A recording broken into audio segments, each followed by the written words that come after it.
Please subscribe the channel and press bell icon for notification. नमस्कार, gold spot में आपका स्वागत है। मैं हूं मनीषा गुप्ता और सोने चांदी की कीमतों में आज मजबूती देखने को मिली है। अमेरिका में राहत पैकेज की उम्मीद से सोने चांदी को सपोर्ट है।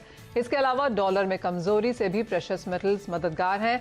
लेकिन बड़ा सवाल ये है कि क्या सोना चांदी की जिस करेक्शन की उम्मीद की जा रही थी वो पूरा हो गया है या अभी और डाउनसाइड देखने को मिल सकता है। इसी पर करेंगे फोकस। हमारे साथ ज्वेलरी मार्केट की स्थिति का भी जायजा लेंगे।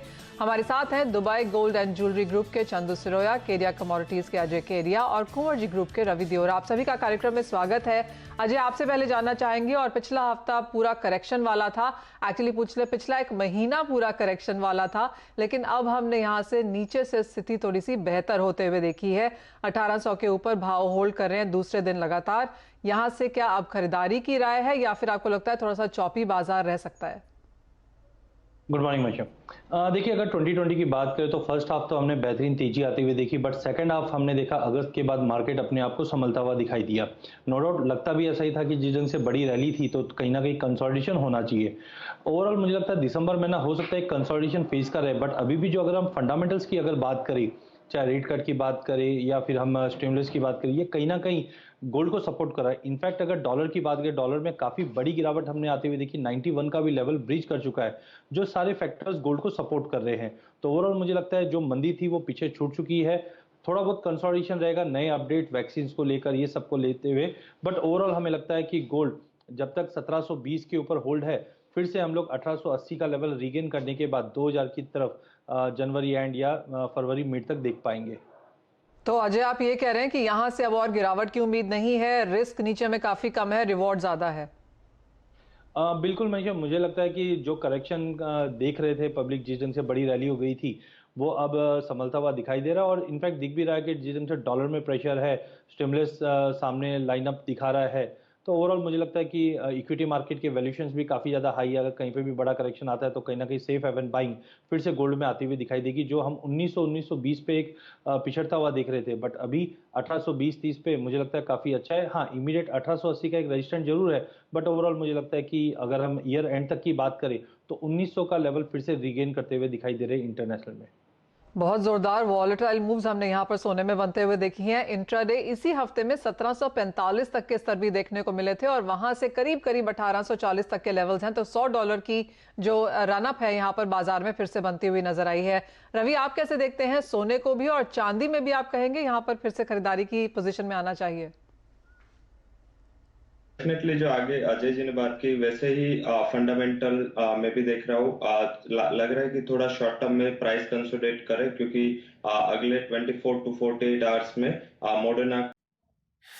वीडियो में आगे बढ़ने से पहले डिस्क्रिप्शन बॉक्स में जो लिंक दिया गया है वहाँ पे क्लिक करके इंडिया के नंबर 1 ब्रोकरेज हाउस जीरोडा के साथ जुड़िए, जहाँ पे आपका ब्रोकरेज 0 लगेगा, और अगर लगेगा तो वो भी सिर्फ 20 रुपये इंटरडे ट्रेडिंग के लिए।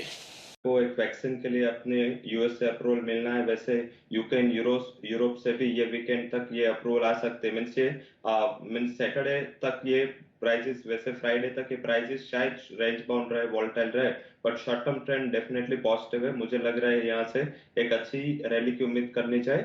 मैं एडिशन 2 करना चाहूंगा, उसमें वो है क्या अगले जो वीक है उसमें federal reserve and European central bank दोनों की मॉनेटरी पॉलिसी है।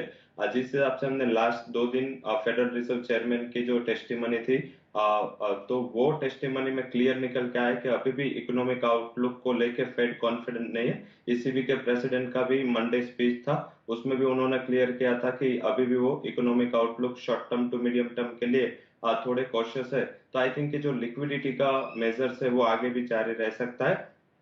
वहीं शायद नेक्स्ट वीक यूएस में एक पैकेज पे आता हुआ दिखे, तो मुझे लग रहा है कि ये सारे फैक्टर्स है वो शॉर्ट टर्म में प्राइसेस को सपोर्ट कर सकते हैं। सिर्फ शायद मॉडर्ना के न्यूज आएंगे तब थोड़ी वोलेटिलिटी आपको देखने को मिले। बाय ऑन डिप्स का रिकमेंडेशन गोल्ड के लिए है। 49,480 तक ये गोल्ड के प्राइसेस आगे जा सकते हैं। 48,700 का स्टॉप लॉस लगे और जितने करीब मिले 49,000 के वहां पे बाय करे। वैसे ही सिल्वर में आउटलुक है, उसमें एडिशनल सपोर्ट बेस मेटल्स का है। बेस मेटल्स के प्राइसेस देखे तो रिकॉर्ड हाई पे और सारे जो गोल्ड के पॉजिटिव फंडामेंटल है वो भी आगे सपोर्ट करेंगे।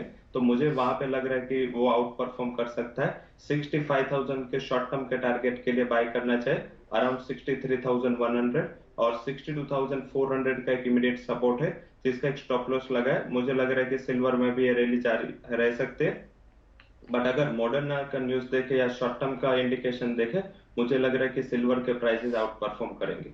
चलिए, काफी हद तक जो करेक्शन है सोने चांदी में वो पूरी होती हुई नजर आई है। एक ही फैक्टर है वैक्सीन का, जिसका कुछ बहुत चौपी असर हम यहाँ पर भावों में आता हुआ देखेंगे, लेकिन उसके अलावा यहाँ पर यूएस की तरफ से, यूरोप की तरफ से स्टिमुलस मेजर्स की उम्मीद है।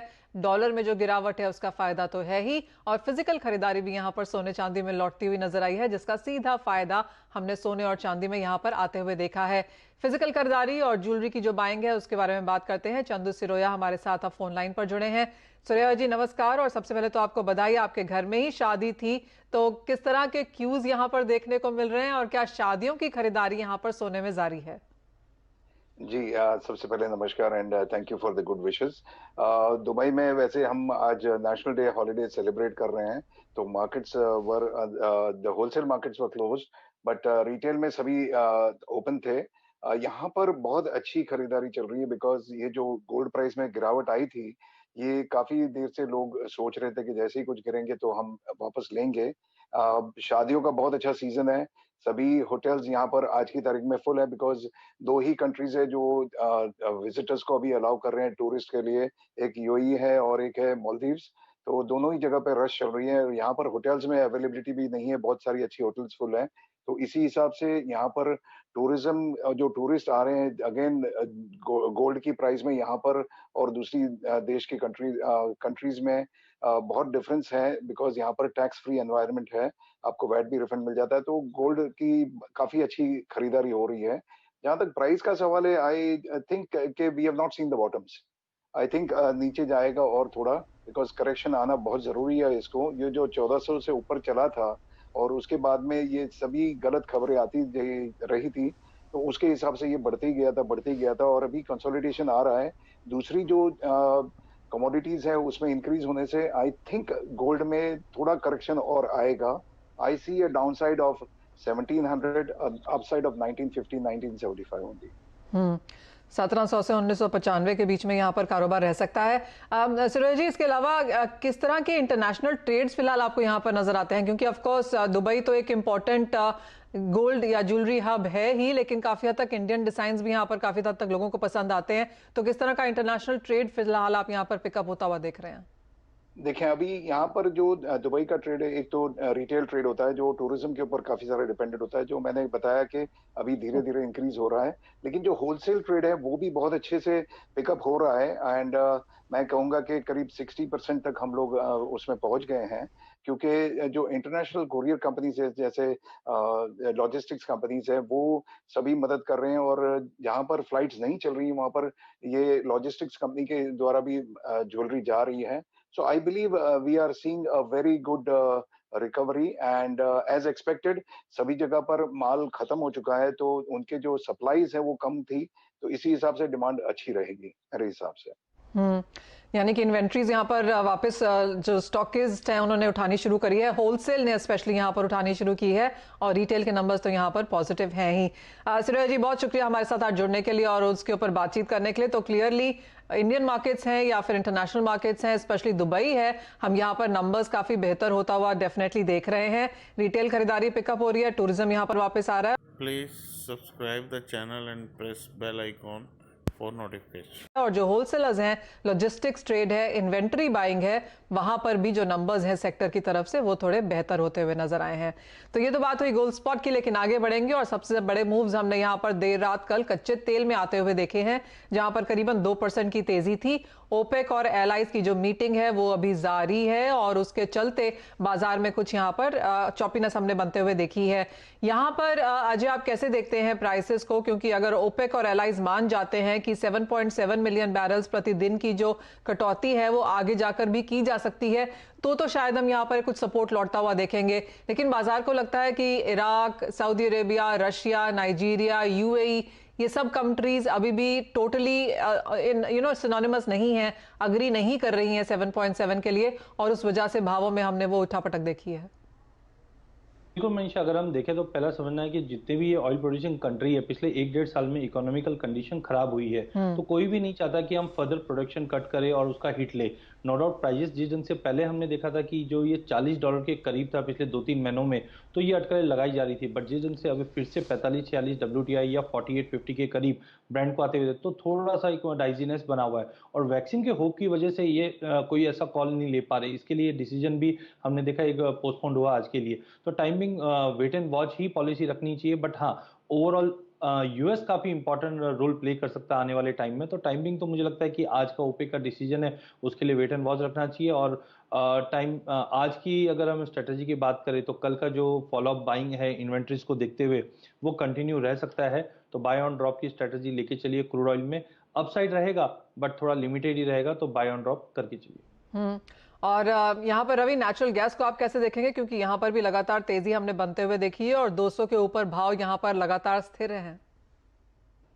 डेफिनेटली प्राइसेस ऊपर है, बट अभी जो नवंबर एंड से जो इन्वेंट्री में ड्रॉ डाउन आता है यूएस में, इतना ड्रॉ डाउन नहीं है। वैसे भी वेदर जो वहां पे थोड़ा इम्पेक्ट भी कर रहा है, तो इस हिसाब से जो भी आज इन्वेंट्री आने वाले उसकी भी एक्सपेक्टेशन है कि कुछ इतना ज्यादा ड्रॉ डाउन इन्वेंट्री में ना देखने को मिले।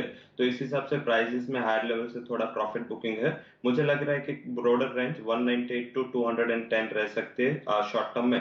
बट आज के दिन अगर कोई कॉल लेना इन्वेंट्री के पहले, तो मेरे हिसाब से सेल ऑन राइज की स्ट्रेटेजी के साथ चल सकते हैं, क्योंकि क्रूड के प्राइसेस भी वोलेटाइल है। एज वेल एज देखे तो अभी जो वेदर है यूएस का इतना कूल नहीं हुआ, तो जो हीटिंग डिमांड है उसमें भी थोड़ा डिले दिख रहा है। एंड इन्वेंट्री अभी देखे तो करीबन 100 से 120 BCF एवरेज डाउन रहे, उसके सामने अभी 16 BCF डाउन है। तो मेरे हिसाब से इन्वेंट्री का जो बिल्डअप है वो उसको प्राइस को 210 के ऊपर जाने के लिए रेजिस्ट करेगा।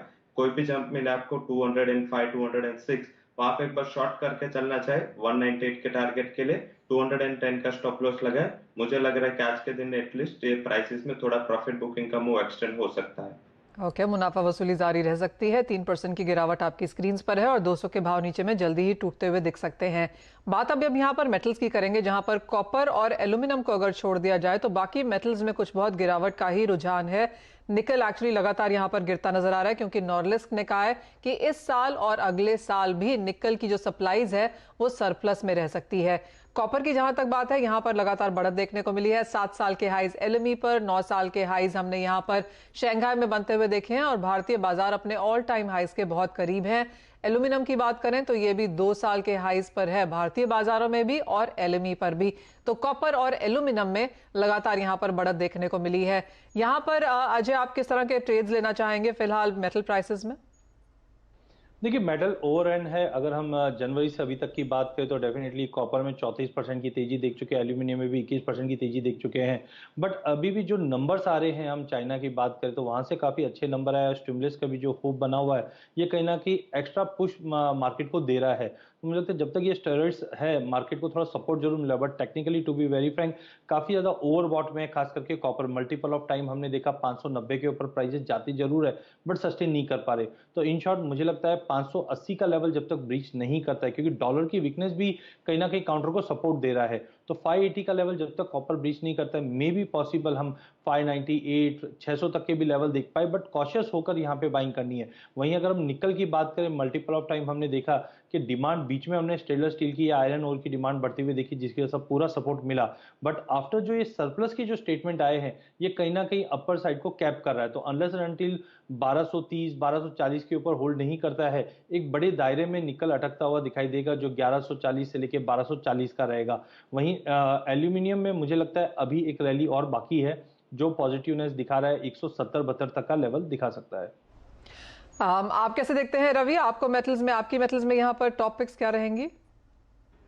मेरी पिक जिंक में रहेगी। मुझे लग रहा है कि जो अभी देखे तो कंपेरेटिव जो कॉपर के prices as well as other peers में जो जंप आया इतना जिंक में नहीं आया, क्योंकि उसमें इन्वेंट्री का थोड़ा बिल्डअप था। बट एलएमई की इन्वेंट्री की पोजीशन देखे तो वहां पे फेवरेबल पोजीशंस अभी दिख रहे हैं, वहां पे एक ड्रॉडाउन थोड़ा दिख रहा है। तो मुझे लग रहा है कि जिंक में ये आगे जाके तेजी बरकरार रह सकते हैं। 218 के टारगेट के लिए आप कॉल बाय का ले सकते हो।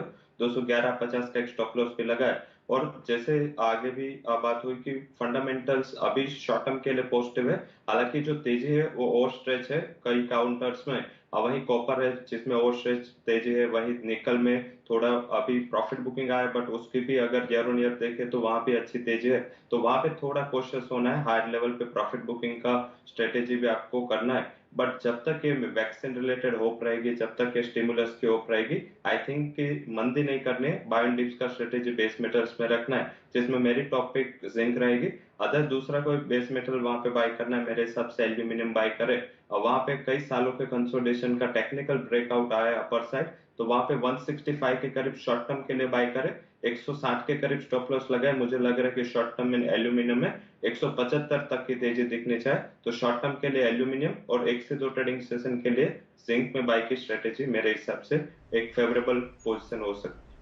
आप लोगों की बात करते करते ही एल्यूमिनियम में हमने हल्का सा सुधार आते हुए देखा है। अभी भी हल्के से लाल निशान पर है, लेकिन खरीदारी जरूर वहां पर लौटी है। और जैसे आप लोग ने कहा, कॉपर, एल्यूमिनियम, जिंक, ये मेटल्स यहां पर लगातार आपको बेहतर बढ़त दे सकते हैं। ऑफ कोर्स कॉशन जरूर है यहां पर, क्योंकि ओवरबॉट है। 8 महीने से लगातार हमने मेटल्स में एक तरफा यहां पर बढ़त आते हुए देखी है, तो कुछ बहुत कॉशन जरूर बरतनी चाहिए। लेकिन मोमेंटम फिलहाल अभी भी ऑन द हायर साइड है। लेकिन इसी के साथ लेंगे एक छोटा सा ब्रेक। जब लौटेंगे तो बात करेंगे एग्रीकल्चर कमोडिटीज की, जहां पर चने में, खाने के तेलों में, ग्वार में, मसालों में आज के दिन फिर कुछ मुनाफा वसूली देखने को मिली है।